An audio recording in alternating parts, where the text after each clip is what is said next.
Hello student, आप लोग को क्लास 12 का फिजिक्स का यानी मॉडर्न फिजिक्स। कौन सा फिजिक्स? तो मॉडर्न फिजिक्स का ऑब्जेक्टिव कराने जा रहे हैं। तो मॉडर्न फिजिक्स का ऑब्जेक्टिव देखना और बेहतरीन ढंग से यहाँ पे बताएंगे। तो यहाँ पे देखना फर्स्ट क्वेश्चन क्या है। तो फर्स्ट क्वेश्चन यहाँ पे है कि हाइड्रोजन परमाणु में इलेक्ट्रॉन का न्यूनतम कक्षीय कोणीय संवेग कितना होता है। तो ये होता है आंसर सी होगा। आंसर क्या होगा? तो आंसर सी होगा। तो यहाँ पे answer C is the right. h/2 pi होगा। तो न्यूनतम कक्षीय कोणीय संवेग h/2 पाई होता है। अगला चलते हैं दूसरा नंबर क्या कहता है कि हाइड्रोजन स्पेक्ट्रम की कौन सी श्रेणी अवरक्त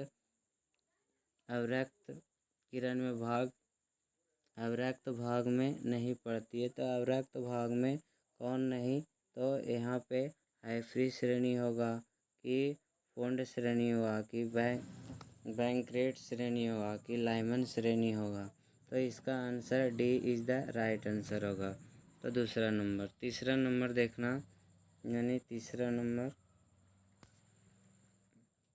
नंबर कर रहा हाइड्रोजन स्पेक्ट्रम की कौन सी दृश्य भाग में पड़ती है। तो कौन सा दृश्य भाग में पड़ती है? तो बामर श्रेणी जो होता है वो दृश्य भाग में पड़ता है, अदर श्रेणी भाग में नहीं पड़ता है।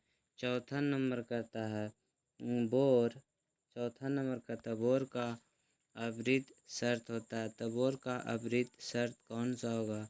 तो यहाँ पे E1 का होगा E1 माइनस E2 बराबर HV होता है। तो ये ऑप्शन किस में मिल रहा है?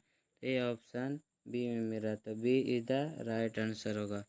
अगला है पाँचवा नंबर। तेजी से चलने वाली बीटा किरण होता है किसमें? फोटॉन में, प्रोटॉन में, न्यूट्रॉन में, इलेक्ट्रॉन में। तो यहाँ पर काची होगा? न्यूट्रॉन होगा। Neutron is the right answer. आगे चलते हैं छठा नंबर क्वेश्चन देखना। छठा नंबर कहता है निम्नलिखित में किसमें महत्तम भेदन क्षमता होता है। तो किसमें महत्तम? अल्फा, कैथोड, बीटा, गामा में। तो किसमें भेदन क्षमता अधिक होता है? तो गामा किरण में भेदन क्षमता अधिक होता है। अगला कहता है 27 नंबर। थोरियम के परमाणु न्यूट्रॉन की संख्या। न्यूट्रॉन इसको बोले थे, इसको ए से परमाणु द्रव्यमान के ए से और परमाणु संख्या को जेड से। तो न्यूट्रॉन होता है A-Z। तो A-Z करेंगे यानी 230 में से 90 घटेगा तो कितना आएगा? तो यहाँ पे 140 आएगा। तो 140 इज द राइट आंसर। आगे चलते हैं 8 नंबर देखना। अर्धआयु का टाइम हाफ 6 नियतांक से संबंध क्या होता है। तो 6 नियतांक से संबंध क्या होता है?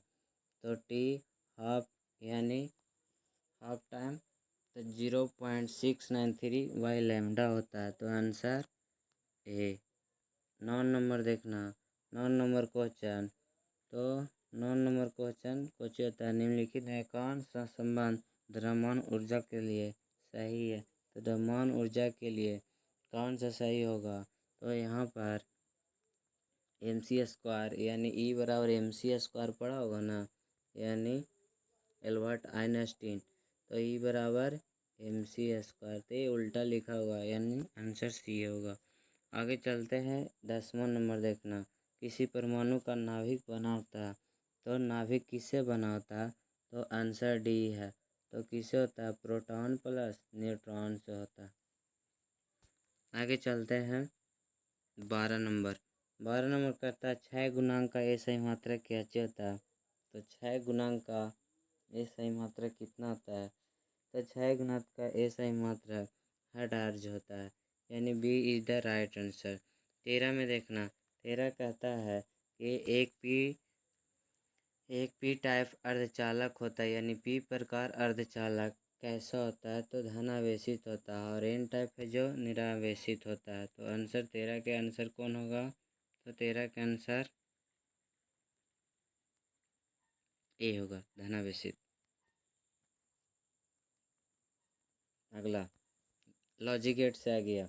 नैंड गेट के बूलियन व्यंजक होता है, तो नैंड गेट के बूलियन व्यंजक कितना होता है, तो नैंड गेट का बूलियन व्यंजक ए डॉट बी बराबर गामा, यानी ए डॉट बी पर इन्वर्स होता है, और नॉट गेट का अपोजिट होता है। 15 में कहता है दाता अपद्रव परमाणु की संयोजकता होता है, तो दाता अपद्रव परमाणु की संयोजकता कितना होता है, तो 15 के आंसर कितना होगा, तो 5 होगा।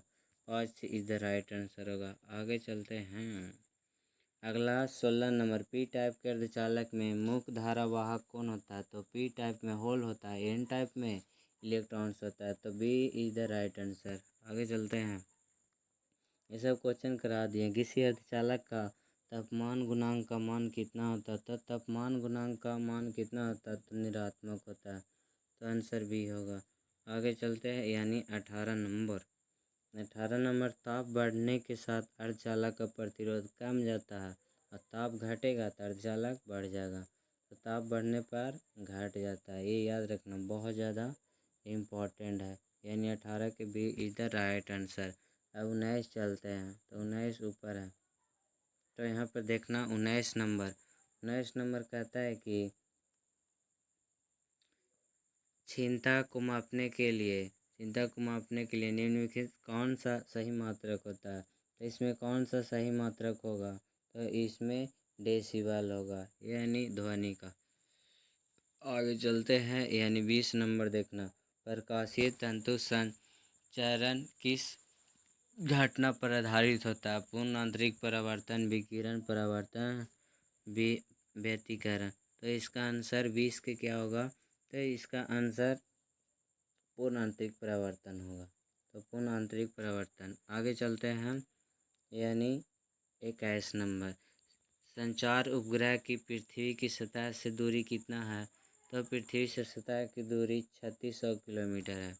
आगे चलते हैं, यानी 22 नंबर, संकीर्णन का मापन किया जाता है, तो संकीर्णन का मापन किससे किया जाता है, तो संकीर्णन का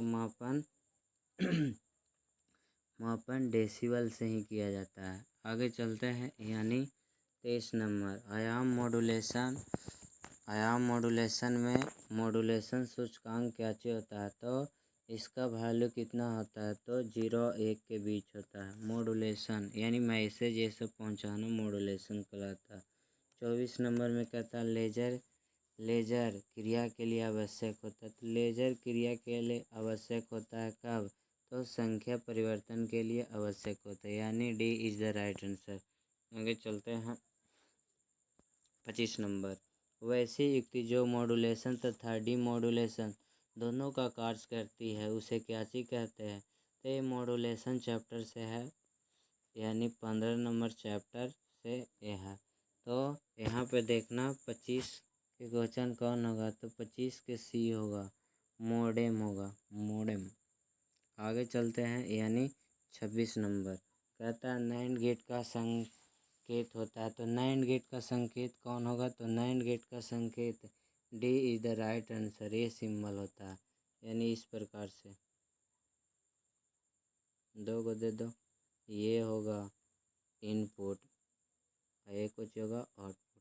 आगे चलते हैं, ये सब ऑलरेडी बता दिए। अगला कहते हैं एन टाइप का जर्मेनियम प्राप्त करने के लिए जर्मेनियम को मिलाया गया अपद्रव होना चाहिए, क्या चीज होगा, तो मिलाया गया अपद्रव क्या चीज होगा, तो मिलाया गया द्रव पंच संयोजित होगा। आगे चलते हैं, यानी 28 नंबर, दार्शनिक संख्या 25 के खोज रहा, तो 25 का दार्शनिक संख्या कौन होगा, तो बताए हैं कि इस प्रकार से 25 के 2 से भागा 2, यानी पूरा रिमाइंडर 1 बचा तो 1 देंगे, फिर वो 12 होगा इसका, फिर 12 के 2 से पूरा पूरी कट गया था 0, फिर 6 के फिर पूरा पूरी कट गया था 0, फिर यहाँ पर 6 के आधा 3 हुआ था, 3 के 2 से भागा दिए तो कितना आया, रिमाइंडर 1 दिए। फिर ओकर बाद 1 से, अब 1 से का भागा दें तो यहाँ पर 1 1 डबल 0 1 आना चाहिए।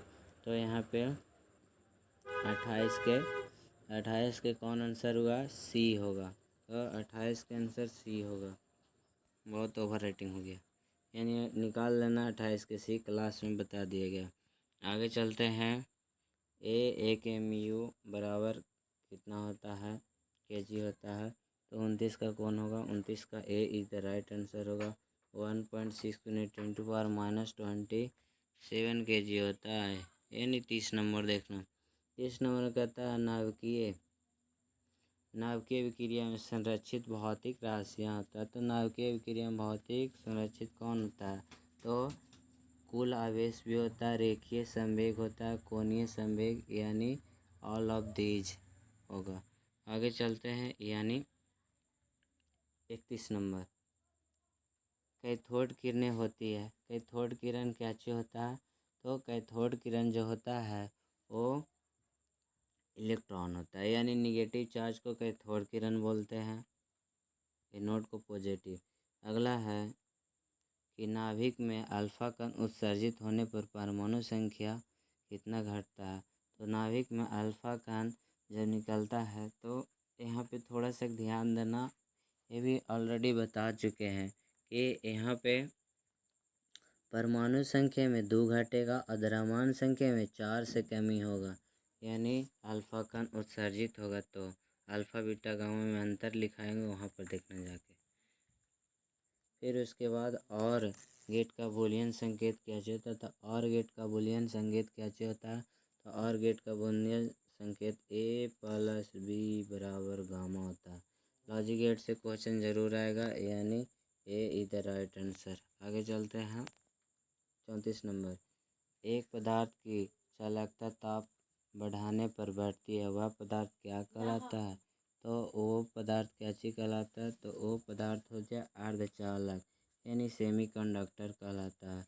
आगे चलते हैं। 34 बता दिए। 35 नंबर। वैसे 35 नंबर देखना, वैसी युक्ति जो मॉड्यूलेशन तथा विमॉड्यूलेशन दोनों का कार्य करता है उसे कहते हैं। तो एक क्वेश्चन रिपीटेशन हो गया है, तो मोडम एक क्वेश्चन पिछले बार करा चुके हैं। आगे है कि मॉड्यूलेशन कितने प्रकार के, तो मॉड्यूलेशन 3 प्रकार के होते हैं। आगे चलते हैं। 37 नंबर।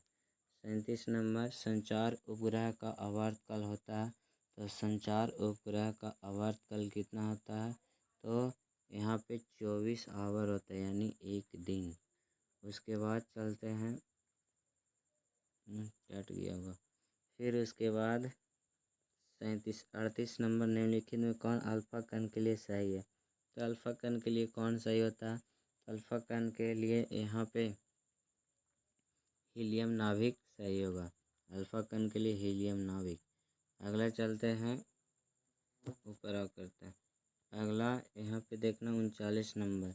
एक किरणें है गतिमान इलेक्ट्रॉन की गतिमान धनात्मक आयन की गतिमान ऋणात्मक आयन की विद्युत चुम्बकीय तरंग, तो इसका आंसर कौन होगा, तो विद्युत चुम्बकीय तरंग होगा।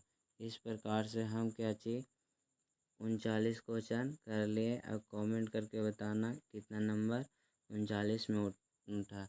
ये था मॉडर्न फिजिक्स। मॉडर्न फिजिक्स से बहुत ज़्यादा पूछा जाता है, मॉडर्न फिजिक्स से बहुत ज़्यादा पूछा जाता है। तो इस प्रकार से हर एक ऑब्जेक्टिव को देखने का प्रयास करना और बेहतर ढंग से चैप्टर बाय चैप्टर याद करने की कोशिश करना, क्योंकि फिजिक्स में जो होता है बहुत छोटे छोटे पॉइंट होता है, इसीलिए फिजिक्स का ऑब्जेक्टिव टफ होता है। इसी प्रकार से हम लोग जुड़े रहेंगे। अगर वीडियो अच्छा लगा हो तो लाइक सब्सक्राइब करना ना भूलें और शेयर ज़्यादा से ज़्यादा करो। चलते हैं, इसी प्रकार से चैप्टर बाय चैप्टर बनाते रहेंगे।